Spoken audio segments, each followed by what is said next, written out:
to secure the bag, or to fumble the bag. And this is a smack in the face for someone who took a gamble. People trusted him. But our people are thirsty. Our people are hungry for knowledge. He was the viral guy in Atlanta, spitting finance knowledge to anybody who listened on the street corner. But now Jay Morrison is in hot water. I invested $40,000. $500. It's $2,000. He got 15,000 people to invest in a real estate fund. $11.7 million they all raised.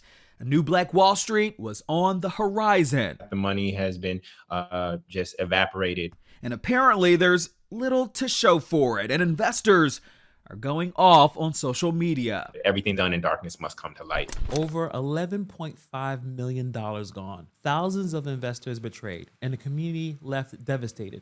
Jay Morrison promised to revolutionize Black economic empowerment, to build a new Black Wall Street. But instead, investors are left asking, where did all the money go? You lived through 08, 09, 10, 11, 12. Those were very, very difficult years for real estate. How did it affect you and your company? It affected me that I changed my whole entire hustle.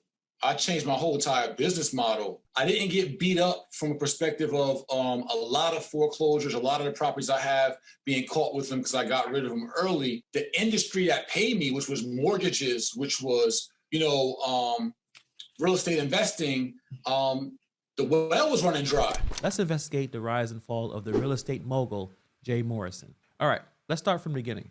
Jay Morrison's story began on the rough streets where he got caught up in drug-related activities and ended up in prison. But after serving his time, he claimed to have turned his life around. He dove into finance and real estate, quickly becoming known for his corner classes in Atlanta. These public financial literacy sessions helped him build a significant following, especially within the Black community. His story of redemption and economic empowerment resonated with many who were eager to find a path to financial independence. In 2018, Jay launched the Tulsa Real Estate Fund, named after the historic Black Wall Street in Tulsa, Oklahoma.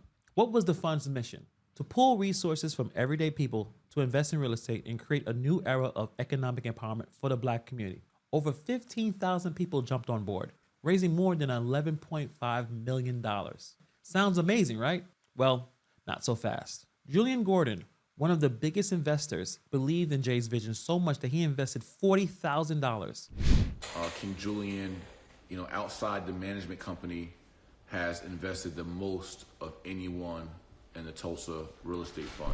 But as time went on, Julian started noticing some red flags. Despite raising millions, the fund's financial reports show consistent losses, and Jay paying himself hefty management fees, over $1 million. He's eaten over $1 million, almost probably $2 million by now in management fees. Something wasn't adding up. Then there was Ms. Robinson, who put in $500. Her investment might have been smaller, but the impact of her potential loss was just as significant to her. She found out through social media that the Legacy Center, the fund's flagship project, was up for sale for $3.65 million without any prior notice to the investors. I just feel like it's real diabolical for you to take advantage on the vulnerabilities of the average person. We can't keep starting over. And this is a smack in the face for someone who took a gamble. That is a huge breach of trust. And let's not forget LaToya Freeman, who invested $2,000. She received a small dividend, $75, but it was nowhere near to what she was expecting. From the trail that I follow was, hey, the fund purchased some land. The fund couldn't basically kind of go and develop that land into what it needed. So basically it sold him that land back. So as Black people, we always say we want to come together and practice group economics. And so that was probably the thing that really drew me. Things got even more shadier when it came out that Jay used investor money to buy personal properties. One such property was in South Fulton, Georgia. It was bought using fund money and transferred to an LLC owned by Jay for $0. This transaction, along with others, highlighted potential conflicts of interest and ethical violations. The dude just sounded like he was just scamming. He was straight scamming. The fund's cash balance plummeted from $11.5 million to just $772,372, signaling a potential risk of bankruptcy. Although the SEC and the DOJ investigations concluded without any enforcement actions, the fact that these investigations happened at all was a massive red flag. But let's break down some of the red flags from this fund by Jay Morrison. Lack of transparency. Morrison failed to provide regular, clear updates about the fund's financial status. Investors were often left in the dark, which is a major red flag in any investment scenario. Huge management fees. Despite the fund's poor performance, Morrison paid himself exorbitant management fees, totaling over $1 million, while the fund was losing money. Morrison used investor money to buy personal properties. Like I said before, the property in South Fulton, Georgia was bought using fund money and then transferred to an LLC owned by Morrison for no cost, indicating severe financial mismanagement. In response to the mounting pressure and criticism, Morrison held a town hall meeting, dismissing the accusations as rumors and blaming the pandemic for the fund's poor performance. He claimed that COVID-19 had severely impacted the Legacy Center's operations and the fund's overall performance. He also pointed to positive impacts, like investing in over 150 housing units and creating more than 200 jobs. But many investors weren't buying it.